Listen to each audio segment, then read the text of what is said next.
नमस्कार, आपका अपने चैनल पर एक बार फिर स्वागत है। अब मैं आपको मनुष्य की वो उन अवस्थाओं का वर्णन करूंगा, अगर वो अवस्थाएं आ जाती तो साधारण मनुष्य पाप कर बैठता है। सामान्यतः प्रश्न पैदा होता है कि मनुष्य पाप करता ही क्यों है। जो धर्मी व्यक्ति है उसके अंदर उसकी फितरत जो है, अच्छी फितरत है, वो हावी हो जाती है। वो कभी पाप कर्म में नहीं पड़ता। लेकिन जो साधारण मनुष्य हैं वो पैदा होने के बाद कुछ ऐसी परिस्थितियां पड़ जाते हैं जिनमें वो भूलवश पाप में पड़ जाते हैं और फिर पाप के रास्ते पर चले जाते हैं। तो सभी इस चीज को नहीं समझते, क्योंकि परम पिता परमेश्वर ने दो फितरत मनुष्य में डाली है, पाप की भी और धर्म की भी। ये फितरत मनुष्य के अंदर ही है, वो साथ लेके आया है। अगर धर्मी व्यक्ति है और उसके संस्कार अच्छे हैं तो वो धर्म को बढ़ाता है। धर्म को बढ़ाने से पाप खत्म हो जाता है उसमें, या उसकी न्यून मात्रा हो जाती है। इसी तरह से अगर कुछ ऐसी परिस्थितियां बन जाती है तो उसका पाप हावी हो जाता है और धर्म खत्म हो जाता है। यहीं से अंतर्द्वंद और एक तरह का युद्ध शुरू हो जाता है। अगर पाप विजय कर लेता है तो वो अपराध के रास्ते पर और नरक के रास्ते पर चला जाता है, और धर्म विजय प्राप्त कर लेता है तो वो स्वर्ग और अर्थात जन्नत के रास्ते में चला जाता है। तो वो परिस्थितियां कौन सी है जो आदमी को पाप मार्ग अर्थात अपराध की ओर जाने के लिए विवश करती है? कृपया ध्यानपूर्वक सुने और धर्मी होने का लाभ उठाएं और सदाचार से इनको जाने और अपने जीवन में अपनाएं। जीवन में अपनाओगे तो इसका लाभ प्राप्त कर पाओगे। वे 10 धर्म या अवस्थाएं इस प्रकार से है। ये 10 प्रकार की अवस्थाएं हैं जो धर्म शास्त्रों द्वारा ली गई है। ये एक अनुभव से ली गई है, ये कोई मजाक नहीं है, ये हकीकत है।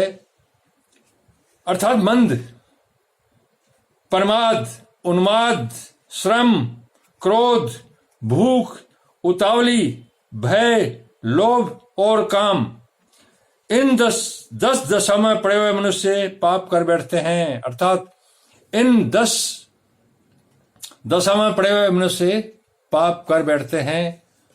जिनका चरित्र कमजोर होता है उन पर यह बहुत लागू होता है। तो कृपया ध्यानपूर्वक सुने, मैं एक एक करके बताता हूं। अर्थात मंद, घमंड में हो जाता है आदमी, और धन के घमंड में या और किसी घमंड में आके, या और कोई ताकत के प्रभाव में आके उसको लगता है कि मैं सब कुछ कर सकता हूं। एक ये प्रमाद, उन्माद, गुस्सा या क्रोध एक तरह का, या एक तरह की ताकत किसी गिरोह के साथ मिलकर या उस तरह से। श्रम,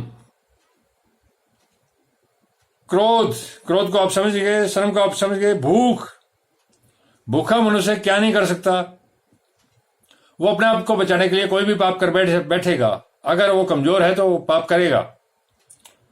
उतावली, अगर किसी आदमी को कोई सपना पूरा करना है तो उसके 2 ही तरीके हैं। एक तो यथार्थ मार्ग, धर्म का मार्ग कि मैं मेहनत करूं और ये चीज प्राप्त करूं। यह धर्म का मार्ग है जो उसको स्वर्ग की ओर ले जाएगा, सफलता मिलेगी। लेकिन यह संकरा मार्ग है। दुनिया के अंदर शैतान का राज्य होने की वजह से लोग संकरा रास्ता पसंद नहीं करते, इसलिए चौड़े रास्ते अर्थात जो खुला रास्ता होता है, पाप का रास्ता होता है अर्थात शैतान का, उस पर चलते हैं। तो उतावली करते हैं। उतावली की वजह से भय, किसी आदमी को डर हो जाता है कई बार किसी किस्म का कि वो मुझे मार देगा तो उससे पहले मैं उसको मार दूं, या वो मेरी चीज उसमें वो कर लेगा, या मेरा इस तरह के कोई घटना उसमें कर लेगा। तो उस एक तरह का जो भय है, जो अज्ञानतावश आया है, बिना सोचे समझे किसी भय में पड़ के, भय जब भी पैदा होगा जब अज्ञानता होगी, जब अंधेरा होगा, जब ज्योति होगी, ज्ञान होगा, तो भय नहीं होगा। लोभ, किसी प्रकार का लोभ है जो बिना मेहनत किए हुए लोभ करता है कि मैं ये प्राप्त कर लूं, मैं ये प्राप्त करूं। लोभी आदमी कुछ भी कर सकता है, कोई भी पाप कर देगा, आप लोग देखते हैं। और काम, काम का मतलब है सुख सुविधा, भोग इत्यादि। कोई भी आदमी भोग भोगने के लिए या किसी तरह का और मतलब सुख पाने के लिए भी पाप के मार्ग पर चला जाता है। तो कृपया जो ये 10 धर्म मैंने आप लोगों को बताए हैं, मद, प्रमाद, उन्माद, श्रम, क्रोध, भूख, उतावली, भय, लोभ और काम, इनको आप ढंग से अपने जीवन में उतारें, लें। लगभग इनमें से सारी परिस्थितियां हर मनुष्य के जीवन में आती है। अभाव भी आता है, भूख भी आ जाती होगी, और भी कुछ और दशाएं आ जाती है। तो इनसे निपटने के लिए धर्म का ही रास्ता अख्तियार करें, अर्थात उस पर चलें, परमात्मा पर भरोसा रखें। व्याधियां आती है तो अपने साथ समाधान भी लेके आती है, तो उसका धार्मिक समाधान की ओर बढ़ें, परमात्मा को माने, उस पर भरोसा रखें, तो इन झंझटों से वो निकल पाएंगे और अपना जीवन भी ये जीवन भी सुधार लेंगे और आने वाले कई और जीवनों को भी सुधार लेंगे और स्वर्ग के राज्य के अधिकारी होने का भी उनको हक मिलेगा। धन्यवाद। शुभ रात्रि।